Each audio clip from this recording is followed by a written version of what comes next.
આર્વિડ ટ્રાન્સક્યુ પ્લાઝાની સામે અહીંયા આ કૃષ્ણા ભેળ પકોડી સેન્ટર છે. અમે અહીંયા પકોડી ખાવા આવ્યા હતા. સમથિંગ 6:30 વાગ્યા જેવું.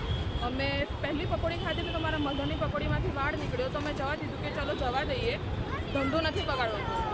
એ જ અમારી પહેલી ભૂલ. પછી છેલ્લી પકોડીમાંથી મારી પકોડીમાંથી આ હાડકું નીકળ્યું છે. જ્યારે અમે એમને કીધું તો એમણે અમને એવું કીધું કે આ લાકડું છે. એના પછી અમે અમારી જોડે આવેલા પકોડી ખાનારા બીજા 4 લોકોને બતાવ્યું તો એમણે બી કીધું કે આ હાડકું છે.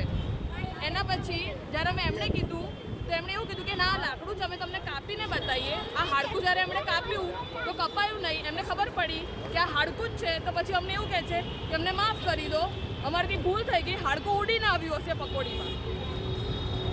ધૂળ માટી ના ઉડે પણ હાડકું ઉડીને પકોડીમાં આવે. અને પછી અમને એવું કહે છે કે સોરી, આમાં અમારો કંઈ વાંક નથી. દુકાન એમની, પકોડી એમની, તો વાંક અમારો કે અમારા મોઢામાં આ હાડકું આવ્યું. મારી લાઈફના 22 વર્ષમાં અમે કોઈ નોનવેજ નથી ખાધું અને આ વસ્તુ અચાનક આ વસ્તુ થાય તો આનો જવાબદાર કોણ?